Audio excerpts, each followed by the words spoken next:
ಶಿವಪಾಡಿ ಉಮಾಮಹೇಶ್ವರ ದೇವಸ್ಥಾನದಲ್ಲಿ ಫೆಬ್ರವರಿ 26ರಂದು ನಡೆದ ಅತಿರುದ್ರ ಮಹಾಯಾಗದ 5ನೇ ದಿನದ ಧಾರ್ಮಿಕ ಸಭಾ ಕಾರ್ಯಕ್ರಮವನ್ನು ಮಣಿಪಾಲದ ಕಸ್ತೂರ್ಬಾ ಆಸ್ಪತ್ರೆಯ ಡೀನ್ ಡಾಕ್ಟರ್ ಪದ್ಮರಾಜ್ ಹೆಗ್ಡೆ ದೀಪ ಬೆಳಗಿ ಉದ್ಘಾಟಿಸಿದರು.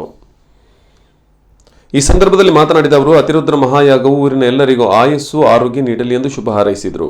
ಬಳಿಕ ಬೆಂಗಳೂರಿನ ಅಖಿಲ ಭಾರತ ಪತ್ರಿಕೆ ಸಂಪಾದಕರಾದ ಹಾಗೂ ಕಾರ್ಯಕ್ರಮದ ಅಧ್ಯಕ್ಷತೆಯನ್ನು ವಹಿಸಿದ್ದ ಪುಟ್ಟು ಪರಶುರಾಮ ಕುಲಕರ್ಣಿ ಅವರು ಮಾತನಾಡಿ, ಅತಿರುದ್ರ ಮಹಾಯಾಗ ಒಂದು ಅನುಭವ ಮಾತ್ರವಲ್ಲದೆ ಅನುಭೂತಿಯಾಗಿದೆ. ಇಂತಹ ಸಭೆಗೆ ಸುಧರ್ಮ ಸಭೆ ಎನ್ನುತ್ತಾರೆ. ಸುಧರ್ಮ ಸಭೆಯೊಳಗೆ ಭಾಗವಹಿಸಲು ಪೂರ್ವಜನ್ಮದ ಪುಣ್ಯ ಇರಬೇಕು ಎಂದು ಅನುಭವವನ್ನು ಹಂಚಿಕೊಂಡರು. ಈ ಸಂದರ್ಭದಲ್ಲಿ ಉಡುಪಿ HMT ಮೋಟಾರ್ಸ್ನ ಗಣನಾಥ್ ಹೆಗ್ಡೆ, ಕಲ್ಯಾಣಿ ಕಾಂಕ್ರೀಟ್ನ ಉದ್ಯಮಿಯಾದ ಗಣೇಶ್ ಪ್ರಭು, ಉದ್ಯಮಿಗಳಾದ ರಂಜಿತ್ ಶೆಟ್ಟಿ, ಅಶ್ವತ್ಥಪುರ ದೇಶಸ್ಥ ಬ್ರಾಹ್ಮಣ ಸಮಾಜದ ಕಿರಣ್ ಮಂಜನ್ ಬೈಲು, ದಕ್ಷಿಣ ಕನ್ನಡ ಮತ್ತು ಉಡುಪಿಯ ಗುರುವಂದನಾ ಸಮಿತಿ ಅಧ್ಯಕ್ಷರಾದ ಮಾಧವ ಕಾರ್ವಿ, ಉಡುಪಿ ಜಿಲ್ಲಾ ಹಿಂದೂ ಜಾಗರಣ ವೇದಿಕೆಯ ಜಿಲ್ಲಾ ಸಮಿತಿಯ ಸದಸ್ಯ ಹಾಗೂ ಪ್ರಖರ ವಾಗ್ಮಿ ಶ್ರೀಕಾಂತ್ ಶೆಟ್ಟಿ ಸೇರಿದಂತೆ ಅನೇಕರು ಉಪಸ್ಥಿತರಿದ್ದರು.